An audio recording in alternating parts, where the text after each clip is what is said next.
I'd been living in that old brick apartment complex for almost 3 years. Third floor, end of the hall, just far enough from the stairs that I didn't hear the traffic but close enough to sprint down if I was late for work, which was often. It was quiet, predictable, and I liked it that way. I worked nights at a bakery downtown.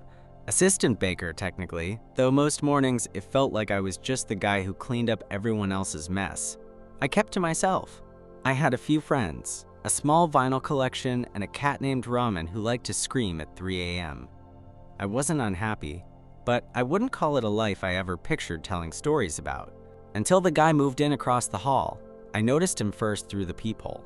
I had just gotten home from a shift, powdered sugar still clinging to my sleeves, when I heard the thump of someone dropping a box just outside my door. I peeked through the lens and saw him. Tall, lean, kind of messy in that way that looks cool on other people. His hoodie was ripped at the sleeve, and he had a half-empty Starbucks cup clamped between his teeth while he juggled a box and a backpack. He cursed under his breath when the box slipped. Something about him made me hesitate. I wasn't used to new neighbors. The last guy across the hall had been 70, half-deaf, and spent most of his time watering fake plants. This guy looked like he belonged in a band or a Tumblr post from 2013. I almost left it alone. Almost. But then he knocked. Not on my door, on his. But when the sound echoed across the hallway and he realized he didn't have the keys, he turned around and saw me through my open peephole. He grinned. Oh shit, caught me breaking into my own place. I blinked, slowly opened my door. You're the neighbor, he said. Hi, I'm Drew. I nodded. Eli. We shook hands. His palm was warm, calloused, like he played guitar or maybe he just worked with his hands a lot. I tried not to stare. You wouldn't happen to know if the landlord is, like, alive today? I think I left the key in one of the boxes, and now I'm locked out. I hesitated. He's usually gone Sundays. You can try calling, but he won't answer. Drew sighed dramatically, leaning back against the wall. Figures. I didn't know what came over me then. I wasn't usually the kind of person who offered help to strangers, but something about the way he looked, frustrated, but still trying to laugh it off, made me say, you can wait at mine if you want, until he calls back. He blinked at me. Seriously? I shrugged. You look like you need coffee more than a sidewalk. And just like that, he stepped inside my world. He followed me inside, careful not to bump the boxes he was still carrying into the doorframe. Ramen immediately bolted from the armchair and vanished under the couch. Was it something I said? Drew joked, dropping his bag beside the door. She's dramatic, I said. It's kind of her thing. He looked around the apartment like he was studying it. I had cleaned, sort of, but there were still empty ramen bowls on the counter, and my hoodie was draped over the back of a dining chair. Drew didn't seem to mind. You bake? He asked, nodding toward the pile of mixing bowls in the sink. Work at a bakery, I replied, heading to the kitchen. Want coffee? God, yes. He settled on the couch like he'd done it 100 times before, legs spread wide, one arm slung over the backrest. He glanced at the bookshelf, the worn vinyl sleeves on the floor, the crooked thrift store art on my walls. This place feels lived in, he said, and it sounded like a compliment. I handed him a mug. He took a sip and made a face. Damn, this is strong. You said you needed it, he grinned. Fair. We talked for a bit, small stuff. Where he moved from Tacoma, what he did for work, freelance sound editing, and why he picked this building. Cheap and no roaches, which is more than I can say for my last place. I found myself watching his mouth when he spoke, the way his lips moved around words, how he kept pushing his hair out of his face when it fell forward. He noticed. Do I have something on me? He asked. I blinked. What? You're staring. I felt heat rise to my neck. No, just zoned out. He raised an eyebrow but didn't press it. Instead, he leaned back, stretching until his shirt pulled up just a little, exposing a sliver of skin above his jeans. I forced my eyes away. You live alone long? He asked. Couple years. Guess that makes me the first disruption in a while. Something like that. There was a pause. One of those weird hanging silences that feels like it should be filled with more than just noise. I thought he was going to say something else, but instead, he looked down at his coffee and traced the rim with his finger. I needed a reset, he said quietly. Too much shit piling up. You ever feel like you wake up and realize you don't recognize your own life anymore? I nodded. Yeah, more often than I like. We didn't say anything for a minute. It was weird, but not uncomfortable. The kind of quiet that settles between people when they don't have to perform. Finally, his phone buzzed. Landlord, he said, glancing at the screen, says he's outside. He stood, and I thought that would be it. He'd leave, and I'd go back to my quiet, half-baked life. But before he stepped out, he looked back at me and asked, "You doing anything tomorrow night?" I shook my head. He smiled. "Cool. Don't make plans." And then he was gone. I stood there, holding his empty mug, the coffee still warm, and realized I was smiling. I told myself not to overthink it. Drew said, "Don't make plans," and that could have meant anything. Maybe he needed help unpacking. Maybe he wanted to show me some random movie. Maybe it was nothing. But the next night, at exactly 6:45, there was a knock on my door. He was standing there in a hoodie and jeans, 2 slices of hair still damp from the shower curling against his temple. In one hand, he held a pizza box. In the other, 2 cans of soda. "You like pepperoni?" he asked. "Sure. Good, because I already ordered it and I wasn't gonna let you say no." He walked in without waiting for an invitation, kicking off his shoes by the door like he'd always lived here. Ramen peered out from under the couch, but didn't flee this time. I took that as a good sign. We ate on the floor, cross-legged in front of my TV, watching Drive on mute with subtitles, while a Spotify playlist hummed in the background. It was weird, sure, but it worked. Drew kept up a steady stream of commentary, mocking Ryan Gosling's Scorpion jacket, rating chase scenes out of 10, making bad puns about gear shifts. I laughed more than I'd laughed in months. At one point, he leaned back on his elbows and looked at me, the flickering light from the screen casting shadows across his face. "You know what's funny?" he said. "What?" "I almost didn't take this place. Thought it'd be too quiet, too settled." "And now?" he shrugged, eyes still on mine. "Still might be, but I'm not hating it." My heart thudded once, hard. He looked away first, reaching for another slice of pizza. The moment passed, but something had shifted. I could feel it. Around 11, the movie ended and the room went still. Neither of us moved to turn the lights back on. I could feel the hum of energy in the space between us. Not loud, just steady, present. "I should go," he said, but he didn't stand. I nodded. "Probably." But we just sat there. Then Drew tilted his head slightly, studying me with a softness I hadn't seen before. "You okay?" he asked. "Yeah," I said, but my voice came out hoarse. He shifted closer, barely, but enough that I noticed. I could smell the faint hint of whatever he'd used in his hair.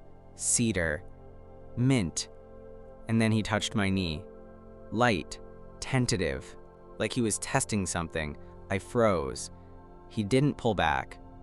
Just looked at me, eyebrows lifted slightly, waiting. I didn't move. Didn't speak. So he did. He leaned in, not fast, not dramatic, and kissed me. It wasn't deep. Just soft. Careful. His lips were warm and dry, and he stayed there for only a second before pulling back. "Sorry," he murmured. I wanted to see." I stared at him, stunned. Then I whispered, "See what?" His smile was small, uncertain. "If you'd stop me." I didn't. I leaned in and kissed him again. There was something quiet about it. Not the silence in the room, or the fact that neither of us spoke right after. It was more like the stillness of a car just after you turn off the ignition. A moment of pause where everything is loaded, humming, waiting. When I kissed him again, Drew didn't hesitate. He kissed me back, slower this time, his hand still resting on my knee. He didn't try to deepen it, didn't rush. It felt like he was just feeling it, letting it happen. I wasn't used to that. Most guys I'd hooked up with were all hands and adrenaline. But this felt like someone figuring out a puzzle piece in real time. When we finally pulled apart, I stayed close, our foreheads almost touching. I didn't expect that, I said quietly. Yeah, he replied, breathless. Me either. I could tell he was working through something. His jaw clenched, then released. He looked down at our knees, now touching. You ever done that before? I asked. He shook his head. Not really. I waited. I mean, I've thought about it, he said. A couple times. Never acted on it. Never felt like I could. Until now. The honesty in his voice cracked something in me. I get it, I said. He smiled, small and grateful. Do you?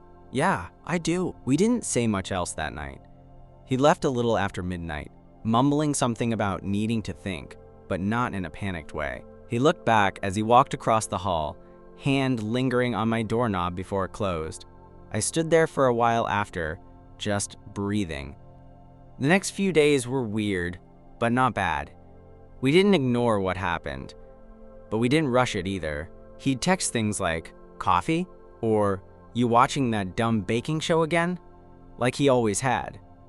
But now there was this new undercurrent in everything, a kind of curiosity. Exploration. I caught him watching me when he thought I wasn't paying attention. Not in a creepy way, just observing. Like he was letting himself look in a way he hadn't before. By Friday, I stopped pretending I wasn't doing the same. That night, he knocked again. He had 2 beers and a cautious expression. You free? He asked. Always. We sat on the couch, side by side this time, not the floor. We drank quietly, watched something neither of us really cared about. Our legs brushed. He didn't move his away. Neither did I. After a while, he turned to me. I keep thinking about that night. Yeah, I said. He nodded. It didn't feel wrong. It wasn't. Then he did something he hadn't done since moving in. He reached for my hand. Not dramatically. Not performative. Just reached. Fingers brushing, then curling around mine. It was the smallest thing he'd done yet, but it felt bigger than the kiss. It was strange. How something as simple as Drew's fingers wrapping around mine could leave me more unsteady than kissing him. I don't know if it was because of how deliberate it felt, or because it was happening without a word, no pressure, no pretext. Just his hand. In mine. I looked down at our intertwined fingers, then back at him. He was staring at the TV, but he wasn't watching it. His thumb brushed the back of my hand slowly, like he was afraid to let go, but still not sure he should be doing this at all. You okay? I asked, my voice low. He nodded, but it was cautious. I think so. We sat like that for a while. The beer cans were still half full on the coffee table, condensation pooling under them, and some reality show we weren't paying attention to was playing in the background. But the only thing I was aware of was him, his thigh warm against mine, his hand anchoring me to the moment. Then he looked at me. I'm not straight, he said suddenly. I blinked. Okay. I mean, I don't know what I am. I've never said that out loud before. You don't have to label it, he let out a breath. I know. I just thought maybe you should hear me say it. I gave his hand a squeeze. Thanks.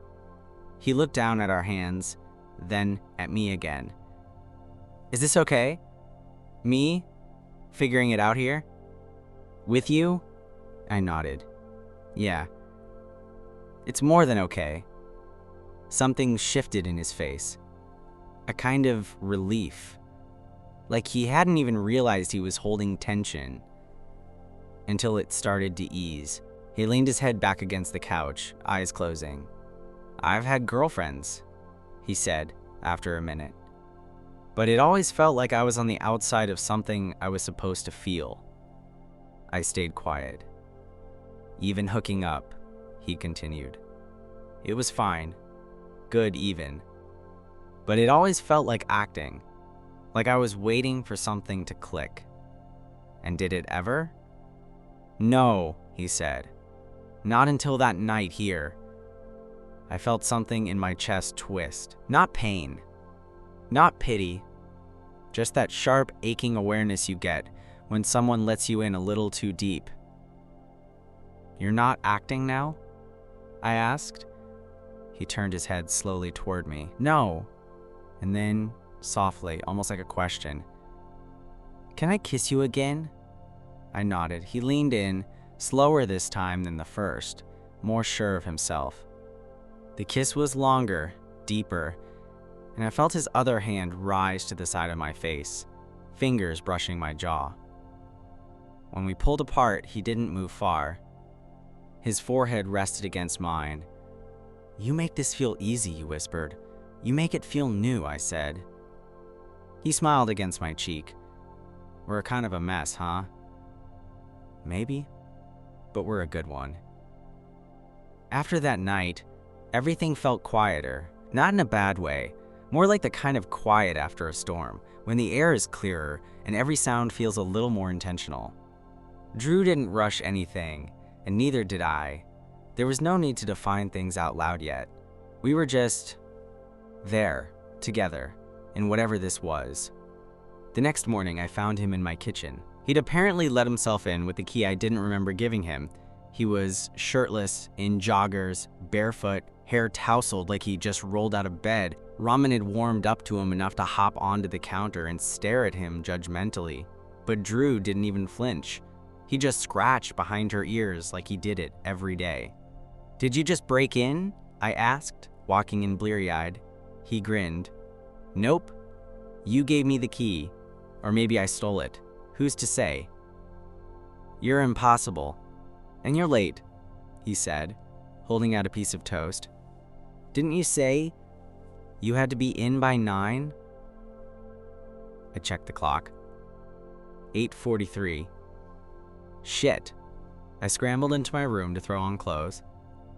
When I came back out, Drew was standing by the door with my travel mug filled and my headphones already untangled. "You're a menace," I said, taking them.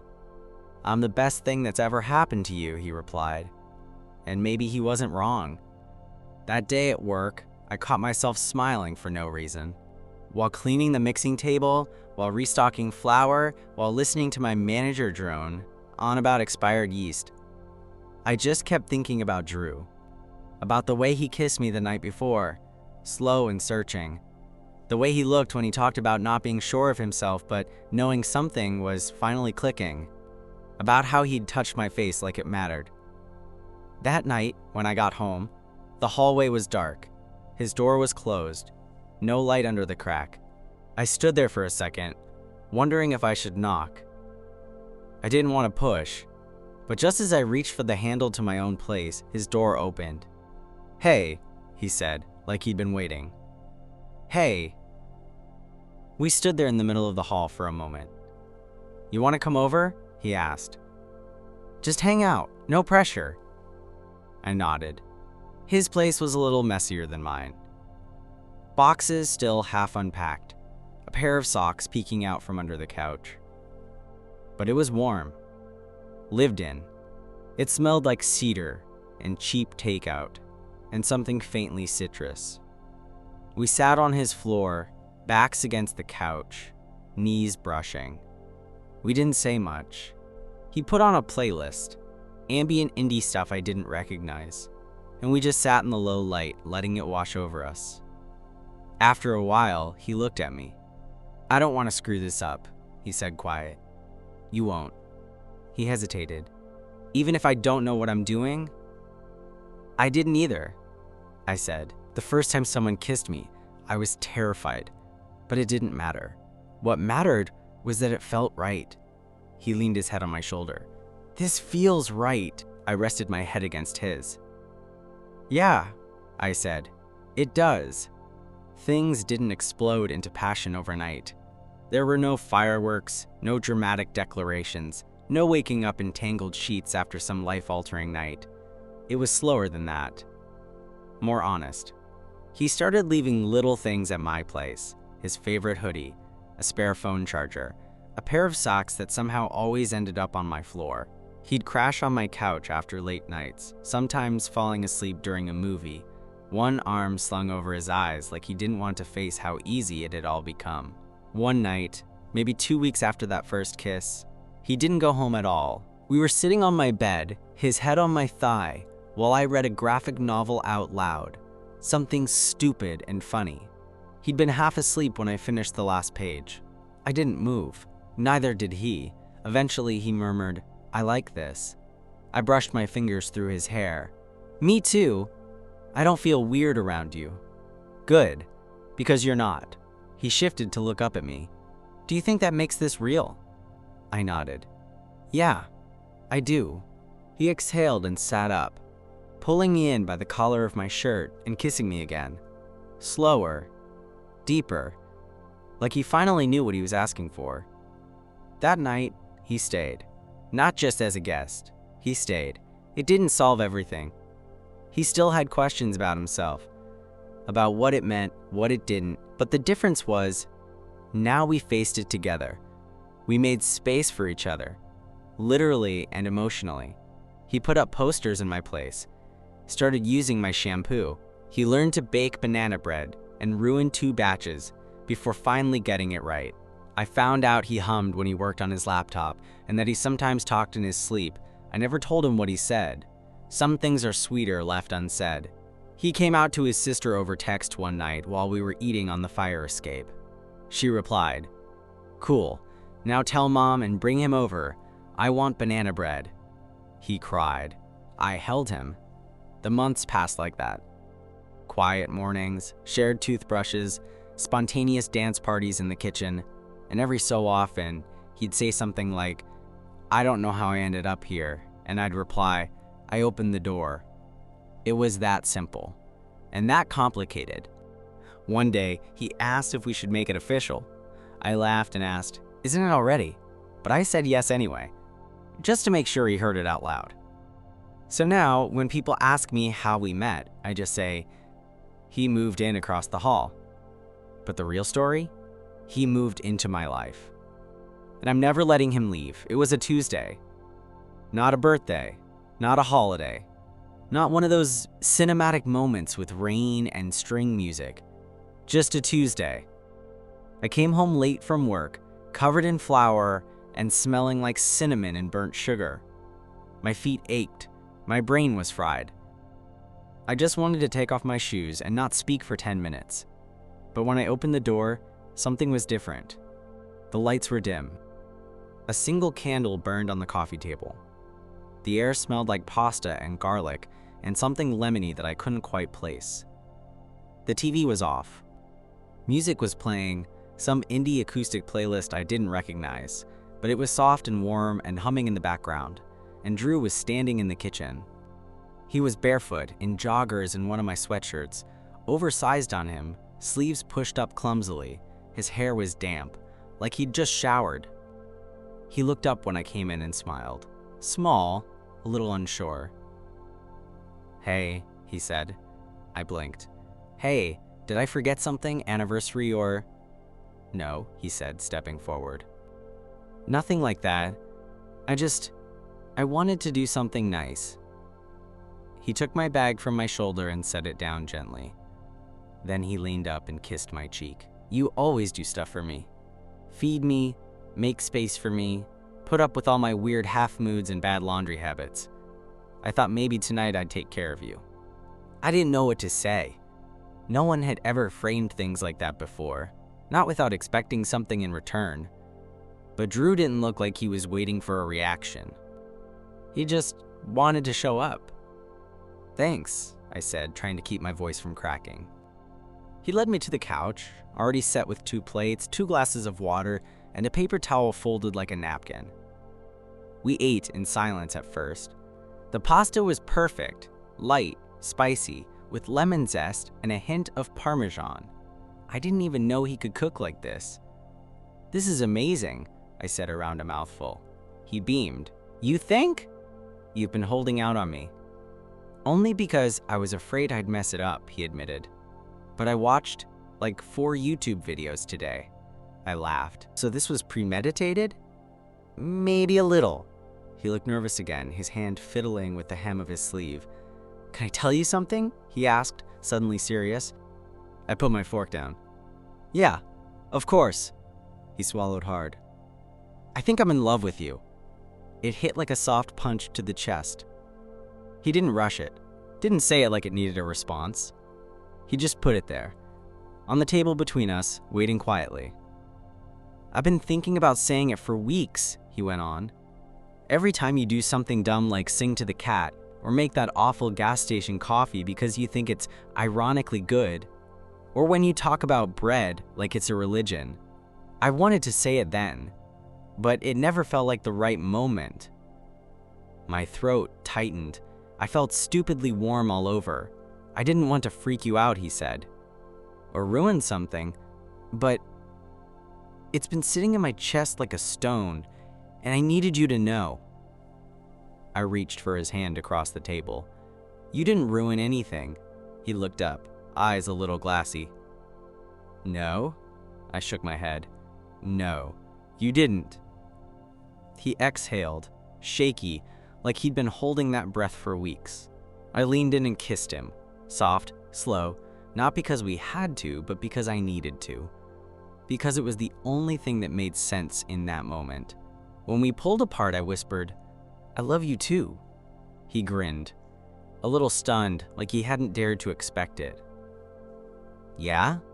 he asked, voice cracking a bit. "Yeah." He kissed me again, this time more confidently. And when we lay back on the couch later, tangled together under the soft glow of the candle, it didn't feel like a grand moment. It felt like home,